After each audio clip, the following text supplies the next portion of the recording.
जय श्री कृष्णा, राधे राधे। हमारे हिंदू धर्म में अमावस्या तिथि का बहुत महत्व होता है।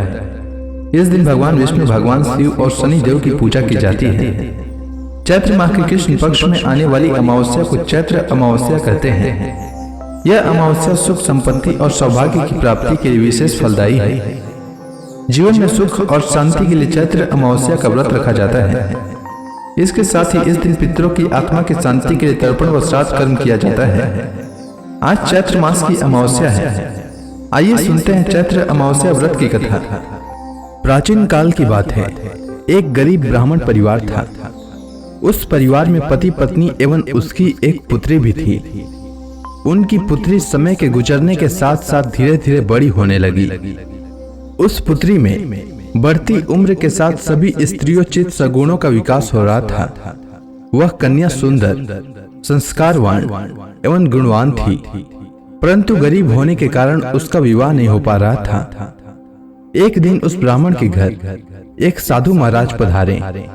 साधु उस कन्या के सेवा भाव से अत्यधिक प्रसन्न हुए।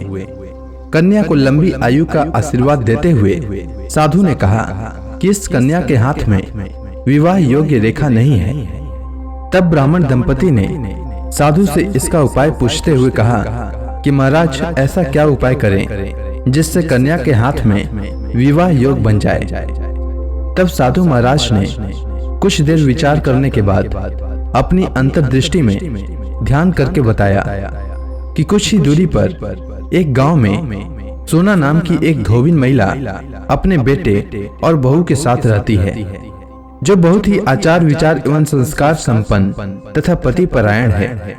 यदि यह सुकन्या उस धोबिन की सेवा करे और वह महिला इसकी शादी में अपने मांग का सिंदूर लगा दे तथा उसके बाद इस कन्या का विवाह हो जाए, तो इस कन्या का वैधव्य योग मिट सकता है। साधु ने यह भी बताया कि वह महिला कहीं बाहर आती जाती नहीं है। यह बात सुनकर ब्राह्मणी ने अपनी बेटी से धोबिन की सेवा करने का प्रस्ताव रखा। अगले दिन से ही कन्या प्रातः काल ही उठकर सोना धोबिन के घर जाकर साफ सफाई एवं अन्य सारे कार्य करके वापस अपने घर आने लगी। एक दिन सोना धोबिन अपनी बहू से पूछती है कि तुम तो सुबह ही उठकर सारे काम कर लेती हो और पता भी नहीं चलता। बहू ने कहा, माँ जी, मैंने तो सोचा कि आप ही सुबह उठकर सारे काम खुद ही खत्म कर लेती हैं। मैं तो देर से उठती हूँ। यह सब जानकर दोनों सास बहू घर की निगरानी करने लगे कि कौन है जो सुबह ही घर का सारा काम करके चला जाता है। कई दिनों के बाद धोबी ने देखा कि एक कन्या मुंह ढके अंधेरे में घर में आती है और सारे काम करने के बाद चली जाती है। जब वह जाने लगी तो सोना धोबिन उसके पैरों पर गिर पड़ी। पूछने लगी कि आप कौन हैं और इस तरह छुपकर मेरे घर की चाकरी क्यों करती हैं।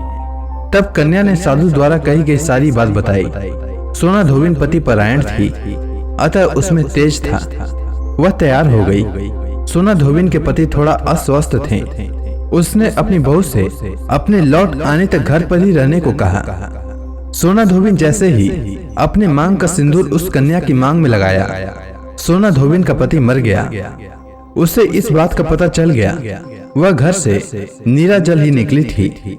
यह सोचकर कि रास्ते में कहीं पीपल का पेड़ मिलेगा तो उसकी पूजा करके और उसकी परिक्रमा करके उसके बाद जल ग्रहण करेगी।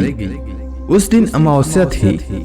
उसने पीपल के पेड़ का 108 बार परिक्रमा की और उसके बाद जल ग्रहण किया। ऐसा करते ही उसके पति के मृत शरीर में वापस जान आ गई। धोबिन का पति फिर से जीवित हो गया।